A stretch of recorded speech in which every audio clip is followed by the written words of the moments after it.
Hello दोस्तों, कैसे हो आप सभी। बीएस कोचिंग सेंटर के यूट्यूब चैनल पर आपका बहुत बहुत स्वागत है। आइए हम और आप मिलकर जो सीटेट की कोचिंग के लिए क्लासेस लगा रहे हैं, जिसमें हमारे पास अलग अलग क्वेश्चंस हैं, आइए हम उस सीरीज़ को आगे बढ़ाते हैं। ये हमारा सोशल मीडिया प्लेटफॉर्म है, आप इस पर जाकर हमें फॉलो कर सकते हैं। ध्यान दीजिए, आज का हमारा जो पहला प्रश्न है उसको एक बार देखिए और सॉल्व कीजिए। पढ़िए एक बार, ध्यान दीजिए। क्वेश्चन है, निम्नलिखित में से कौन से ब्लॉक पर्वत है। ब्लॉक माउंटेन की बात पूछ रहा है भाई। ठीक है, आपको पता होगा ब्लॉक माउंटेन कौन से होते हैं। ऐसे माउंटेन्स जो एक यहाँ और एक इस तरफ, बीच में से अगर कोई नदी बहती हो तो उसे हम ब्लॉक माउंटेन बोलते हैं, जिसका ऊपर वाला हिस्सा भी ब्लॉक्ड हो और नीचे से भी। तो क्या हिमालय ऐसा है? नहीं। हिमालय कहाँ है? इंडिया में है। अपलेशियन ये भी नहीं है। ठीक है, ये कहाँ पर है? यूएसए में, नॉर्थ अमेरिका में। यूराल ये भी नहीं है। वासिजस बिल्कुल ये है। वासिजस कहाँ पर है भाई? वासिजस जो माउंटेन है ये यूरोप के अंदर है। एक तरफ वासिजस है और दूसरी तरफ ब्लैक फॉरेस्ट है। कौन सा माउंटेन है? Black forest. ठीक है, जिसके कारण यूरोप के जर्मनी में इन दोनों के बीच में से कौन सी नदी बहती है? राइन नदी बहती है। ठीक है, option D is the correct answer. ठीक है, नेक्स्ट देखिए, क्वेश्चन पढ़िए भाई।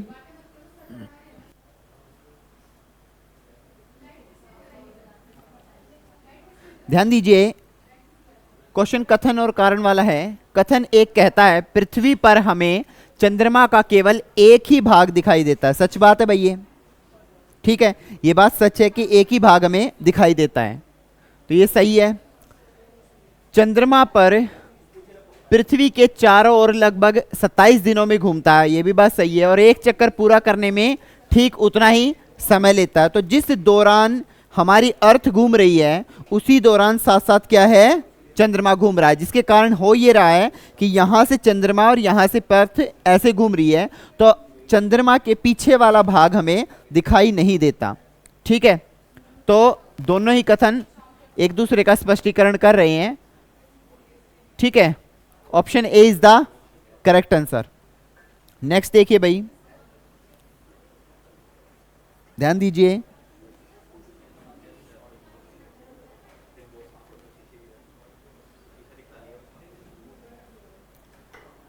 क्वेश्चन है, रूपांतरित चट्टानें कौन सी?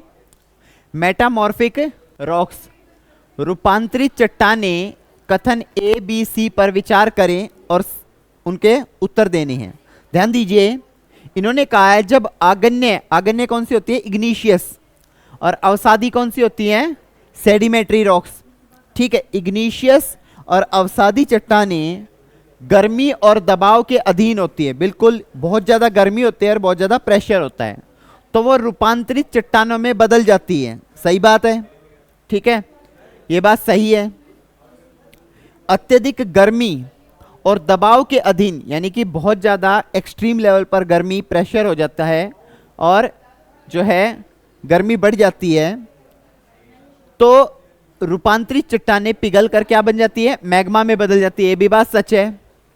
और संगमरमर एक रूपांतरित चट्टान है। बिल्कुल ठीक है, मार्बल पत्थर जो है वो क्या है? एक कन्वर्टेबल रूपांतरित ट्रांसफॉर्मेबल चट्टान है। तो ए बी और सी तीनों ही ऑप्शन सही हैं। कहां पर है ये? जी, option C is the correct answer. ठीक है, नेक्स्ट देखिए, ध्यान दीजिए। अंतरिक्ष से वायुमंडल की किस परत में प्रवेश करने पर उल्का पिंड जल जाते हैं? ध्यान दीजिएगा, ये एटमॉस्फेयर का क्वेश्चन है। ज्योग्राफी में टॉपिक है वायुमंडल, उसके बारे में पूछ रहा है। देखिए, ये हमारी अर्थ है। ओके, और इसकी कुछ लेयर हैं, आप सभी जानते हैं। जो इसकी लेयर हैं, पहली क्या है? शोभ मंडल, इसको हम बोलते हैं ट्रोपोस्फेयर। ट्रोपोस्फेयर। इसके बाद है स्ट्रेटोस्फेयर, समताप मंडल। इसके बाद है मेसोस्फेयर। आफ्टर दैट ये है थर्मोस्फेयर। और फिर क्या है, इसे थर्मोस्फेयर या आइनोस्फेयर भी बोलते हैं, आयन मंडल बोलते हैं इसे। और इसके बाद है एक्सोस्फेयर। ठीक है, तो अगर कोई उल्का पिंड, ध्यान दीजिएगा, अगर कोई उल्का पिंड वहां से आ रहा है तो इस लेयर में आते ही वो जलना शुरू कर देगा। ठीक है, तो ऑप्शन में देखते हैं क्या थर्मोस्फेयर है। जी हाँ, ऑप्शन में थर्मोस्फेयर है। ओके, ठीक है, ये हमारा क्वेश्चन का आंसर होगा। नेक्स्ट देखिए भाई,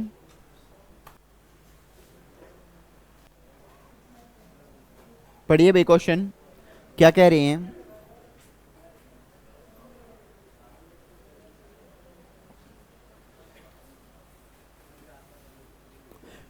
क्वेश्चन बताया जा रहा है ट्रांस ह्यूमंस का क्या संबंध है, ट्रांस ह्यूमन का किससे संबंध है। ये कह रहे हैं लोगों की आवाजाही, बिल्कुल। ट्रांस का मीनिंग क्या होता है, जहां से एक एरिया से दूसरे एरिया में जाया जाए तो ये ट्रांस हो जाता है, मतलब आना जाना लगा रहता है। एक ऐसा रास्ता जहां से दूसरे एरिया पर जाया जा सकता है, मिलने वाली जगह जहां पर कॉमन मिला जा सकता है और उससे जाया जा सकता है, तो आवाजाही वाली बात हो गई। ठीक है, घर के निकट निर्मित क्षेत्र ये नहीं होगा। छोटे घरेलू पौधे रखने के लिए कृत्रिम बाड़े, ये भी नहीं होगा, ये ऑप्शन भी ठीक नहीं होगा। ओके, वे स्थान जहां बस्तियां विकसित होते हैं, ये भी ऑप्शन ठीक नहीं होगा। तो देखा जाए तो overall option A is the correct answer.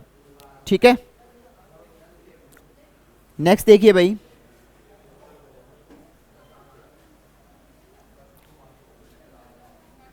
Next देखिए, एक बार क्वेश्चन को पढ़िए फिर आगे बढ़ते हैं।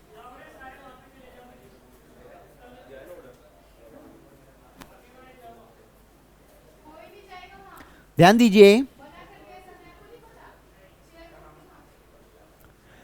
स्थायी हवाओं पर कथन ए और बी पर विचार करें। स्थायी, परमानेंट विंड्स, स्थायी हवाएं, परमानेंट विंड्स कौन सी होती है भाई परमानेंट विंड्स। ध्यान दीजिए, अर्थ है, अर्थ के ऊपर यहां पर बीचों बीच 0 डिग्री लाइन है, यहां और यहां कौन सी विंड है, पोलर विंड है।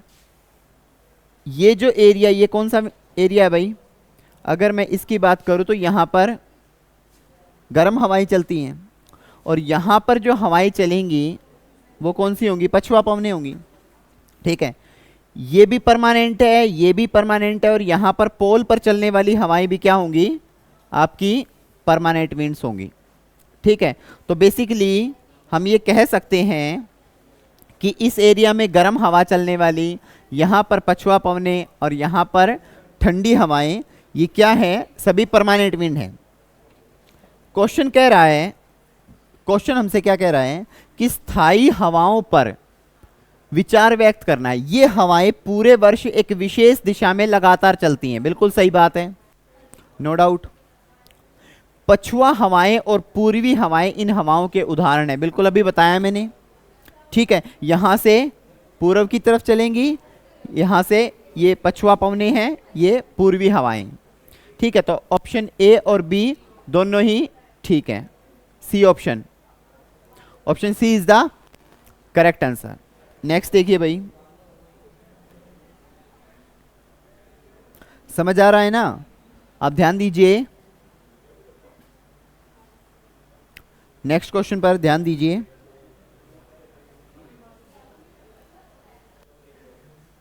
ब्राजील के मैदान में, ध्यान दीजिए, ग्रासलैंड से क्वेश्चन आया है। ठीक है, ये जब आप लिथोस्फेयर, ज्योग्राफी में लिथोस्फेयर स्थल मंडल पढ़ते हैं तो वहां से आप इसके बारे में जान पाते हैं। ब्राजील में कंपोस और वेनेजुएला में लानोस, कहाँ के एग्जाम्पल है, कौन से कॉन्टिनेंट की बात हो रही है, साउथ अमेरिका, किसकी, साउथ अमेरिका। अब आपको पता होगा कुछ इस प्रकार से इसका मैप है भाई। ठीक है, इसमें आपको पता होगा यहां पर वेनेजुएला है, इधर क्या है, ब्राजील है। ठीक है, तो ब्राजील में कंपोस, वेनेजुएला में लानोस, इसके किसके उदाहरण हैं, क्या ये शीतोष्ण घास के मैदान है, बिल्कुल भी नहीं। शीतोष्ण कौन से होते हैं, ठंडे वाले। टुड्रा वनस्पति, ये और ज्यादा ठंडे होते हैं, ये भी नहीं हो सकता। उष्ण कटिबंधीय घास के मैदान, बिल्कुल ट्रॉपिकल ग्रासलैंड है ये होते हैं, और भूमध्य सागरीय नहीं, क्योंकि भले ही यहाँ से भूमध्य सागर जो है भूमध्य रेखा गुजरती हो, लेकिन भूमध्य रेखा और भूमध्य सागर में फर्क है। भूमध्य सागर जो होता है वो वहां पर जहां आपका यूरोप और नीचे अफ्रीका कॉन्टिनेंट है उसके बीच वाली वनस्पतियां होंगी। तो option C is the correct answer. ठीक है, नेक्स्ट देखिए भाई, क्वेश्चन पढ़िए भाई, क्वेश्चन को एक बार पढ़िए।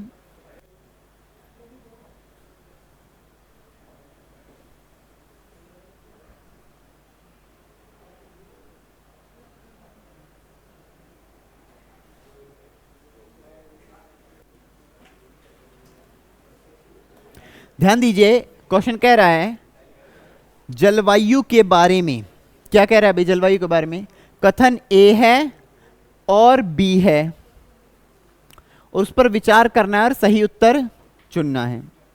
जलवायु से तात्पर्य है वायुमंडल में दिन प्रतिदिन होने वाले परिवर्तनों से। देखिए, जलवायु से वायुमंडल में परिवर्तन हो ये बात नहीं कह सकते हम। ठीक है, वायुमंडल अलग चीज है, जलवायु अलग चीज है। वायुमंडल का प्रभाव पड़ता है जलवायु पर, लेकिन इसका मतलब ये नहीं होता कि वायुमंडल में अगर डेली कोई परिवर्तन हो रहा है तो उससे जलवायु बन जाएगी। नहीं, एक लंबे अंतराल तक वायुमंडल में होने वाले चेंज को ही हम जलवायु बोलते हैं। तो ये तो गलत है। किसी स्थान की जलवायु केवल ऊंचाई और राहत से प्रभावित होती है, ये भी बात गलत है। ठीक है, ये भी बात जो है गलत है। ठीक है, तो ये भी इस मामले में सही नहीं है। दोनों ही कथन जो है वो आपके गलत हैं, ए और बी दोनों गलत हैं। Option D is the correct answer. Next देखिए भाई, क्वेश्चन एक बार पढ़िए फिर बताइए।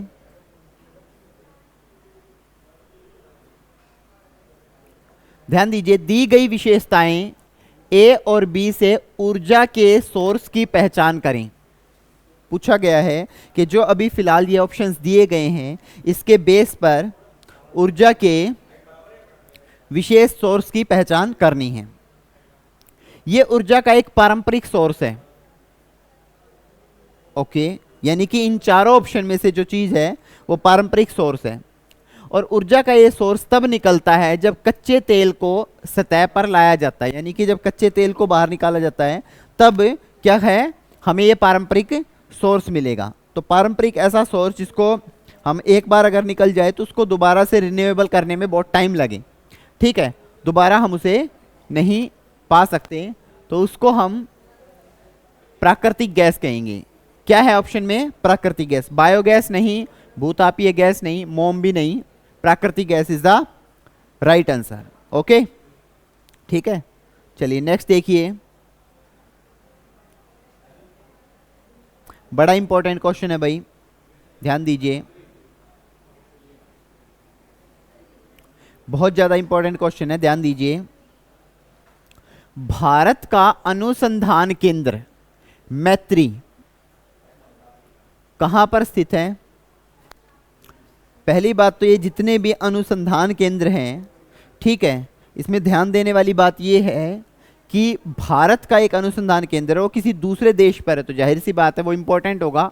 ऑस्ट्रेलिया नहीं है भाई, ये अंटार्कटिका है, ना यूरोप है ना एशिया है। ऑप्शन क्या है? B. Option B is the correct answer, Antarctica. ठीक है, नेक्स्ट देखिए भाई, 11th क्वेश्चन पढ़िए।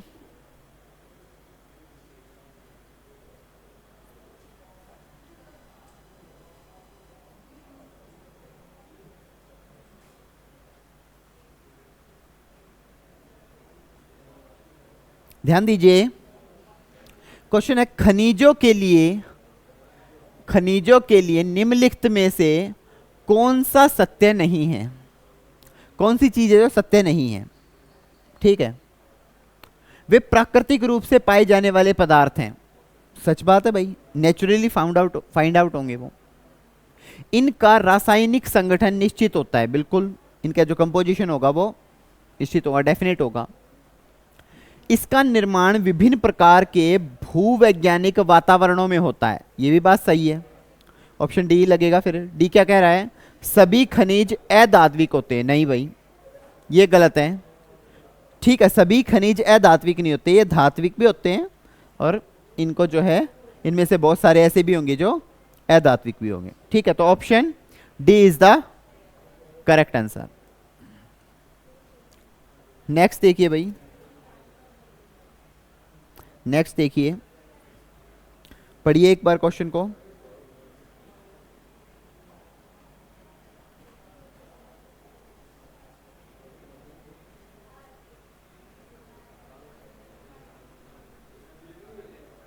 ध्यान दीजिए, ये मिलान करना है भाई। नर्मदा घाटी किससे मिलेगी? क्या ये प्रारंभिक गणतंत्र है? नहीं, ये तो जो है ये तो वज्जी होगा। नर्मदा घाटी शिकार करना और एकत्र करना, ठीक है, ठीक है। तो वज्जी का क्या है? प्रारंभिक गणतंत्र। और क्या है? नर्मदा घाटी का शिकार करना और एकत्र करना। गारो हिल्स क्या है? 2500 पहले शहर नहीं, पहले शहर नहीं, प्रारंभिक कृषि, ठीक है। गंगा घाटी, ये क्या होगा भाई? गंगा घाटी की अगर बात करें तो ये लगभग 2500 साल पहले की शहर हैं, ठीक है।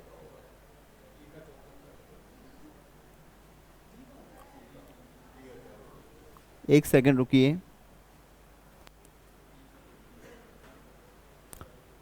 और सबसे पहले शहर सिंधु के होंगे, हाँ जी, ठीक है ना। तो डी का थर्ड ऑप्शन, ओके। तो इसमें ऐसा कुछ बन रहा है पेयर। पहली बात तो ये दूसरा सही है, इसी से हो जाएगा। हाँ ये देखो, ये आ गया ना, ठीक है। Option C is the correct answer, ठीक है। नेक्स्ट देखिए, पढ़िए जरा,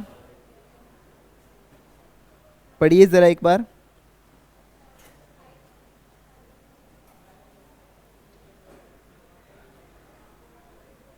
ध्यान दीजिए, भारतीय इतिहास की तिथियों और अवधियों पर समकालीन बहस के संदर्भ में दो कथन ए और बी दिए गए हैं। ए और बी दिए गए हैं, इसके ऊपर तिथियां और अवधियां हैं, उस पर समकालीन बहस करनी है। देखिए, हिंदू मुस्लिम ब्रिटिश जैसा काल विभाजन उचित है। इन्होंने कहा है कि हिंदू मुस्लिम और ब्रिटिश का काल विभाजन उचित है। क्यों? क्योंकि शासकों का धर्म ही एकमात्र महत्वपूर्ण ऐतिहासिक परिवर्तन रहा है। ऐसा कहा है कि जो शासकों का धर्म है वही महत्वपूर्ण ऐतिहासिक परिवर्तन रहा है। गलत है भाई ये बात, ठीक है, ऐसा नहीं है। किसी समय अवधि में, किसी टाइम पीरियड में हुई ऐतिहासिक प्रक्रिया के लिए सटीक तिथियां और समय अवधि निर्दिष्ट करना समस्याग्रस्त है। हाँ, ये हो सकता है कि कौन सी ऐतिहासिक घटना कब हुई है, इसके लिए एग्जैक्ट टाइम और डेट निकालना ये बड़ा मुश्किल काम होता है, ठीक है। तो पहला तो गलत है, दूसरा जो है सही है। क्या इसमें ऐसा कुछ है? ऑप्शन डी, ऑप्शन डी ये बता रहा है कि ए गलत है और बी सही है, ओके। नेक्स्ट देखिए भाई, 14th पढ़िए एक बार।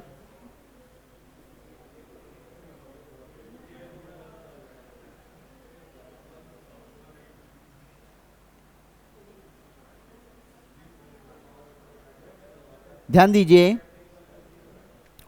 क्वेश्चन कहा गया है 19वीं सदी में, 19th सेंचुरी में, 19वीं सदी में नई लोकप्रिय भारतीय कला के संदर्भ में दो कथन दिए गए हैं। ध्यान से सुनना, 19वीं सदी में नई और लोकप्रिय भारतीय कला के मामले में दो इंपॉर्टेंट कथन दिए गए हैं। क्या है कथन भाई? कहा गया है कि कई पेंटिंग्स ने आसपास देखे गए परिवर्तनों का मजाक उड़ाया है, आसपास परिवर्तनों का मजाक उड़ाया है। उन लोगों के नए स्वाद का मजाक उड़ाया जो अंग्रेजी में बात करते थे और महिलाओं को अपने घर से बाहर निकलने के खिलाफ चेतावनी देते थे। बताइए भाई क्या होगा, क्या होगा भाई? ऐसा होता था, ऐसा उस वक्त होता था। वास्तव में महिलाओं को और बाकी सभी का मजाक उड़ाया जाता था, पेंटिंग्स में ये बात दिखाई जाती। तो ठीक है ये ओके। छवियों का उपयोग राष्ट्रवादी विचारों, इन्होंने कहा है कि छवि का उपयोग राष्ट्रवादी विचारों को व्यक्त करने और लोगों को ब्रिटिश शासन के खिलाफ प्रेरित करने के लिए किया जाता था। ऐसा इन्होंने कहा है कि राष्ट्रवादी विचारों को व्यक्त करने और लोगों को ब्रिटिश शासन के खिलाफ प्रेरित करने के लिए किया जाता था। ठीक है, तो ऑप्शन जो बी है वो भी क्या है, सही है, परंतु ये नहीं कह सकते कि इसका सही स्पष्टीकरण है। ठीक है, ये इसको एग्री करता है या इसको बताता है, ये हम नहीं कह सकते। तो option B is the correct answer. ठीक है, ऑप्शन बी जो है यहां पर सही है। नेक्स्ट देखिए भाई, नेक्स्ट देखिए,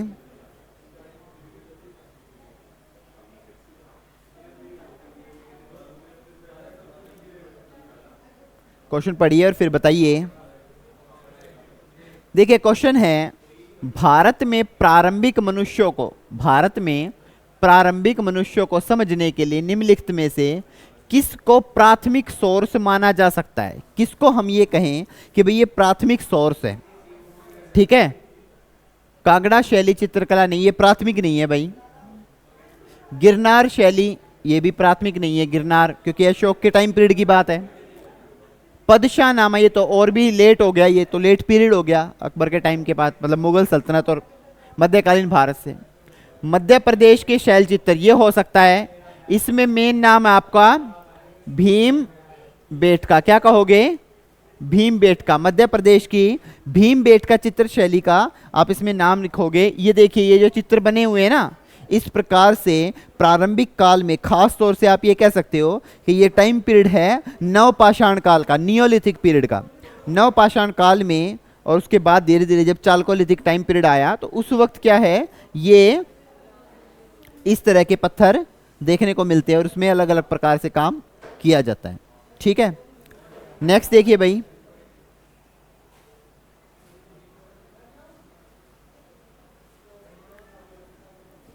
नेक्स्ट क्वेश्चन को पढ़िए भाई।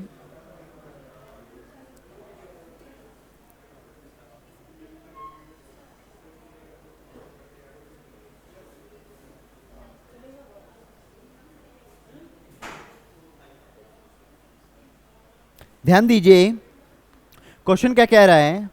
ब्रिटिश पूर्व काल में, ब्रिटिश पूर्व काल में, पहले के काल में बच्चों को सिखाया जाता था। क्या सिखाया जाता था भाई? ब्रिटिश पूर्व काल में बच्चों को क्या सिखाया जाता था? राज्य संस्थानों में नहीं, एक निश्चित शुल्क के भुगतान द्वारा नहीं, ऐसे नहीं सिखाया जाता था। तो उस टाइम पीरियड पर क्या सिखाया जाता? फसल के समय को छोड़कर पूरे वर्ष जब वो खेतों में काम करते थे तब उसको सिखाया जाता था, मतलब उनके सिखाने का तरीका ये था। ठीक है, तो option C is the correct answer. वार्षिक परीक्षा के माध्यम से मूल्यांकन के लिए ये नहीं होता था। ठीक है, मतलब मूल्यांकन करते थे लेकिन ये एक सेकेंडरी चीज थी, यहाँ खेतों में काम करके वो चीज़ों को बताते थे। ठीक है, ब्रिटिश काल के दौरान की बात है ये। ठीक है, ये ब्रिटिश से पूर्व काल की बात है। ओके, उन्हें खेतों में काम करते करते सिखाना उनका एक उस वक्त बड़ा प्रचलित विधि थी। ठीक है, नेक्स्ट देखिए भाई,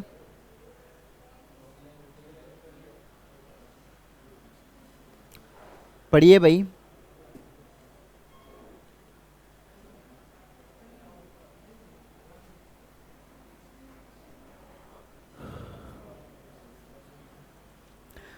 ठीक है, ध्यान दीजिए, 18वीं और 19वीं शताब्दी में, 18th और 19th सेंचुरी में यूरोप में राष्ट्र राज्यों के उद्भव के, राष्ट्र राज्य उनके उद्भव, उनके विकास के संदर्भ में नीचे दो कथन लिखे गए हैं, ए और बी। क्या कह रहे हैं भाई ये कथन? ये कह रहे हैं कि 18वीं शताब्दी तक यूरोप में लोग खुद को राष्ट्र के रूप में देखते थे। गलत है भाई, ऐसा नहीं होता था। ठीक है, राजशाही व्यवस्था थी, तो खुद को राष्ट्र के रूप में या इस तरीके की चीजें उस वक्त नहीं थी। ओके, 19वीं सदी की 19th सेंचुरी में, 19वीं सदी की शुरुआत में लोगों में ये चेतना पैदा हुई। लोगों में क्या हुआ, ये चेतना पैदा हुई कि भाषाई समुदाय, लैंग्वेज के बेस पर जो कल्चर इकट्ठे हो रहे हैं, वो जो कम्युनिटी बन रही हैं, वो एक अलग राष्ट्र के रूप में है। ठीक है, धीरे धीरे ऐसा हुआ, जैसे मॉरिशस जो देश है वहाँ पर राष्ट्रीय भाषा क्या है, भोजपुरी है। ठीक है, तो बी ऑप्शन जो है हमारा यहाँ पर कथन ठीक है, एक गलत है। कहाँ है ये भाई, option D is the correct answer. ठीक है, चलिए नेक्स्ट देखते हैं भाई, पढ़िए भाई।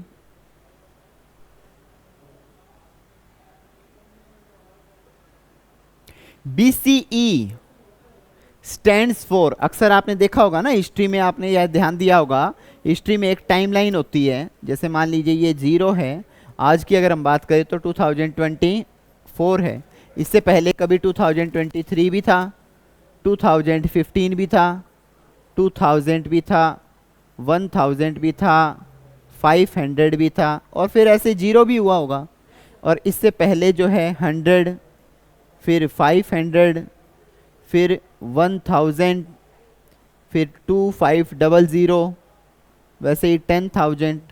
तो इसको हम कैसे बांटेंगे, ये जीसस क्राइस्ट का जन्म है 0 डिग्री में, क्योंकि ग्रेगोरियन कैलेंडर हम फॉलो करते हैं, तो इससे पहले की जो घटनाएं उसे हम बिफोर क्राइस्ट बोलते हैं। ठीक है, यहां पर बात आ रही है कि BCE, ठीक है, कौन सा ई, कौन सा, बिफोर कॉमन इरा।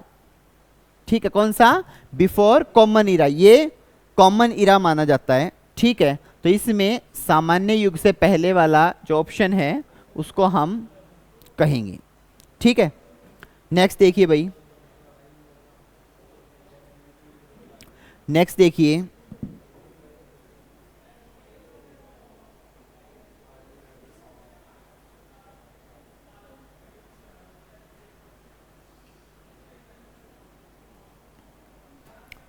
क्वेश्चन को पढ़िए भाई। क्वेश्चन कह रहा है, आज हम कैसे जानते हैं, आज हम कैसे जानते हैं कि शतुरमुर्ग भारत में पूरा पाषाण काल, पैलियोलिथिक टाइम पीरियड पर पाए जाते थे। ठीक है, क्वेश्चन ये है, ये एक्चुअली मिसप्रिंट हो गया, ये ऑप्शन ए है। ठीक है, तो इसको आप देखिए, उस समय के लेखों में इन पक्षियों का सजीव वर्णन मिलता है। गलत है भाई, उस वक्त लेख ही नहीं लिखते थे। ठीक है ना, उस वक्त तो ये लेख लिखे ही नहीं जाते थे, मतलब राइटिंग नहीं होती थी। ठीक है, फिर महाराष्ट्र के पटने में बड़ी मात्रा में शतुरमुर्ग के अंडे के छिलके पाए गए हैं। हाँ, ये बात सही है भाई। ठीक है, ये बात बिल्कुल सच है, जिसके कारण एविडेंस मिले कि भाई नहीं, भारत में भी पूरा पाषाण काल टाइम पीरियड पर शतुरमुर्ग थे। हमने दिल्ली के राष्ट्रीय संग्रहालय में शतुरमुर्गों से संबंधित मौखिक स्मृतियों को संग्रहित किया है। ये भी नहीं हो सकता। ठीक है, अगर हमने किसी पक्षी के, किसी के बारे में अगर हमने कोई मौखिक स्मृतियां सुन ली, तो उसको हम ये नहीं कह सकते कि हाँ ये पिछले टाइम पीरियड पे भी रही होंगी। इसका वर्णन विदेशी यात्रियों की स्मृतियों में मिलता है, ये भी गलत है। बात हो रही है पूरा पाषाण काल की, और पूरा पाषाण काल तो एविडेंस पर बेस था। तो एविडेंस जहां हम बात कर रहे हैं, तो ऑप्शन जो है आपका बी, ऑप्शन बी जो है वही एविडेंस बेस है, मतलब साक्ष्य वही बताता है। ठीक है, तो option B is the correct answer. Next देखिए भाई, नेक्स्ट और आज का ये लास्ट क्वेश्चन पढ़िए जरा, इस क्वेश्चन को जरा पढ़िए।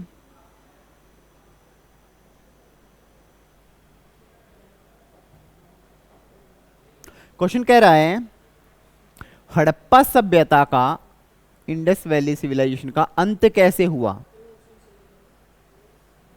ऐसा कहा गया, ऐसा प्रतीत होता है जैसे शासकों ने अपना नियंत्रण खो दिया हो। ये बात बिल्कुल सच है भाई।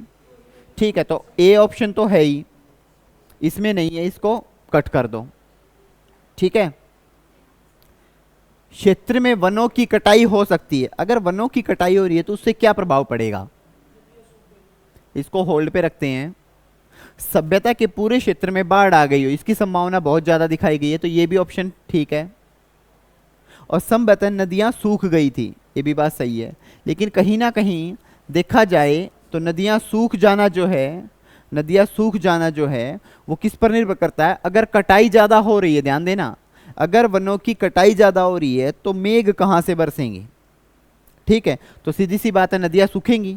अगर बाढ़ आई है तो नदियां नहीं सूखेंगी। ठीक है, जबकि यहां पर तो बताया गया है ना कि जो है नदियां सूखी गई हैं, ये भी बात सही है। तो हम सी को नहीं लेंगे, यहां बी और सी दोनों को लेंगे, बी और डी को। ऐसा क्यों? क्योंकि देखिए वनों की कटाई अगर ज्यादा होगी तो संभवतः ये पूरी संभावना है कि नदियां जो है उस वक्त सूख गई होंगी। और यहां ऑप्शन 2 नहीं है, 3-3 के पेयर में दे रखे हैं। तो अगर 3 के पेयर में दे रखी है तो ऑप्शन, क्योंकि अगर हम इसको करते हैं तो कंसीडर बी और सी दोनों गलत हो जाएंगी, जो कि पॉसिबल नहीं है। ठीक है, तो हमें बी को छोड़ना पड़ेगा, सॉरी सी को छोड़ना पड़ेगा। ठीक है, और बी और डी को हमें इंक्लूड करना पड़ेगा। तो ऑप्शन ए, बी और डी कहां पर है भाई? B, option B is the right answer. ठीक है, इसके जरिए हम बता पाएंगे कि भाई यहां पर जो है ये जो बाढ़ वाली बात है, इससे हमें ध्यान देना है, क्वेश्चन को इस प्रकार समझना है कि अगर कहीं गलती हो रही है तो उसको थोड़ा एनालाइज कर सकें। ऐसा ना हो कि हमें ठीक लग रहे तो लगाते चले जाए, फिर ऑप्शन में मिले ही ना। ठीक है, तो इस पर थोड़ा ध्यान रखना। ठीक है, तो आज के लिए हमारे जो क्वेश्चंस थे वो कंप्लीट हो चुके हैं। उम्मीद है आप सभी को हमारा ये प्रयास अच्छा लग रहा होगा। अगर आपको हमारी ये वीडियो, हमारा ये प्रयास अच्छा लग रहा है तो प्लीज़ इस वीडियो को ज़्यादा से ज़्यादा शेयर कीजिए, लाइक कीजिए, इस चैनल को सब्सक्राइब कीजिए। ठीक है, okay, thank you so much. जय हिंद, जय भारत।